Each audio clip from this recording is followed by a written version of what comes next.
This is MTG Burgeoning, and in this video we are going to update and upgrade our Morophon the Boundless Changeling Tribal EDH deck.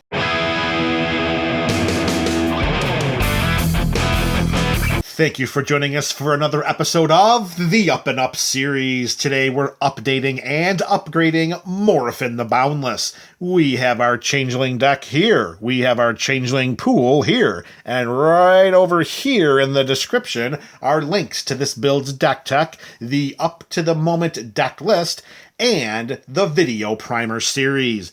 We have 3 cards going into the deck. That means 3 cards are coming out. Our first card going into the 99 of this build, it is Monastery Raid. Here we have a card from the Assassin's Creed Universes Beyond set. It's a sorcery for 2 and 1 red mana, but it does have the free running mechanic of X and 1 red mana, which means that we may cast a spell for its free running cost if we dealt combat damage to a player this turn with an assassin or a commander.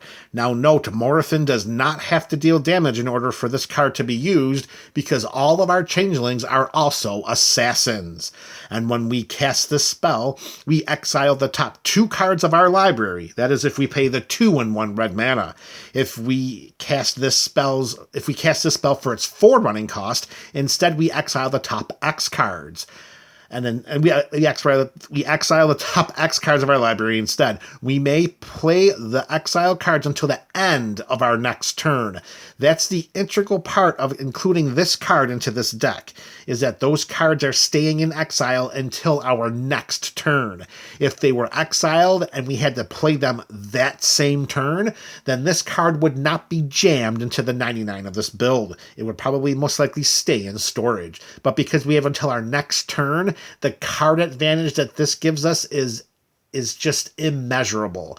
We have so many ways to generate so much mana in this deck, and if we are in the right spot, we can practically refill our hand with a timely casted Monastery Raid.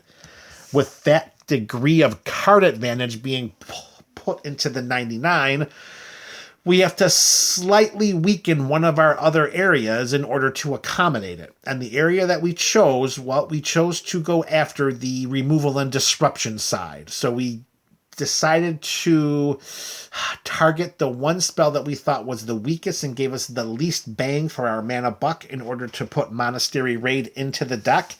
And that card was Genesis of Daleks. Now here we had a saga for 4 and 2 black mana, whose first 3 chapters had us create a 3/3 black Dalek artifact creature token with menace for each opponent. Not for each lore counter on this saga. So, lore, the first chapter gives us 1, chapter 2 gives us 2, chapter 3 gives us 3. Then, when the last and final lore counter is put onto the saga, target opponent will face a villainous decision. Either destroy all Dalek creatures and each opponent loses life equal to the total power of Daleks that died this turn, or destroy all non-Dalek creatures. So either way, we were going to come out on top. The problem here is a mana investment of 6. It takes 4 turns for this to go through. And by that time, we're not sure and haven't seen it happen yet, where we're able to get to Chapter 4 and successfully have an opponent face a villainous choice. So instead of sitting around and being a little, wait and see what happens with this saga, we're going to take it out as a potential source of removal, and we're going to put Monastery Raid and the card advantage it gives us in its place instead. All right, the second new card going into this build, it is Patchwork Banner. Here we have an artifact for 3 generic mana. When it enters the battlefield, we choose a creature type. Creatures we control of the type get +1/+1, so that means a nice built-in anthem effect. And then we can tap this to add 1 mana of any color. Very nice inclusion here, as we're getting creature buffing and mana fixing.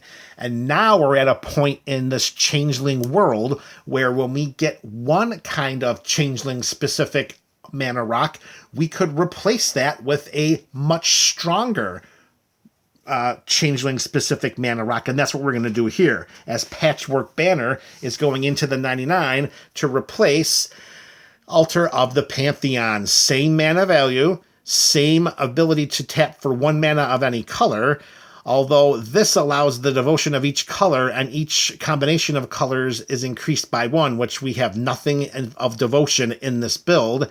The only thing we're losing out here with Altar of the Pantheon is gaining 1 life whenever we add 1 mana of any color to our mana pool, and that only happened if we control a god, a demigod, or a legendary enchantment. So I think we'll swap out the gaining of 1 life with the static anthem effect for all of our changelings. That's what I'm talking about. As the changeling cards evolve and become more powerful, we can replace the weaker ones with better versions. All right, the third and final new card going into this build. Perfect card for this build. So wonderful changeling card right here. Swarmyard Massacre. Here we have a sorcery for 3 and 2 black mana.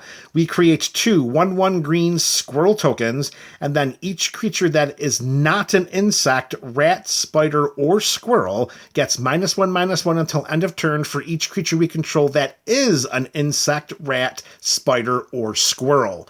So if we have any number of changelings on our side of the battlefield, they're all going to be protected by this card because, let's face it, they're not getting the -1/-1, and I'm not so sure all of the creatures on our opponent's sides of the battlefield will be able to say the same thing.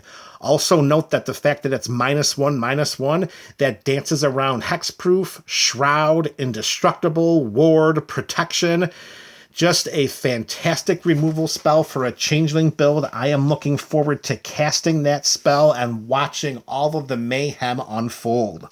With a massive, massive creature removal spell going into the 99, 1 is going to be replaced. And similar to the swap of Altar of Pantheon for Patchwork Banner, we're also going to identify one of our weaker mass removal spells to put in to have Swarmyard Massacre replace, and that is Widespread Brutality.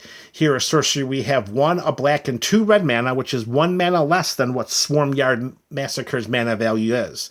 Here we would amass 2, which means we would put 2+1/+1 counters on an army we control, which would be one of our changelings. And if for some reason we didn't have a changeling, then we would create a black zombie army creature token that's 0/0 and put 2+1/+1 counters on that instead. And here we just end up dealing damage equal to the amassed creature's power to each non-army creature on the battlefield. So there were a lot of ways that that could fizzle, and let's face it, it could be a very minuscule amount of damage that's being dealt. All apologies for that little bit of technical difficulty. So to pick up where we left off, these are the changes for this video. Swapping out Widespread Brutality, which is a mass removal spell that will deal the direct damage across all of our opponent's creatures most likely, but it's not really going to send them all to the graveyard with any degree of high confidence. I am much more optimistic of what Swarmyard Massacre can do, because those -1/-1s are going to pile up so much more than that direct damage. Of course, you'll let me know your thoughts in the comment section below. This is MTG Burgeoning, your channel for all things magic.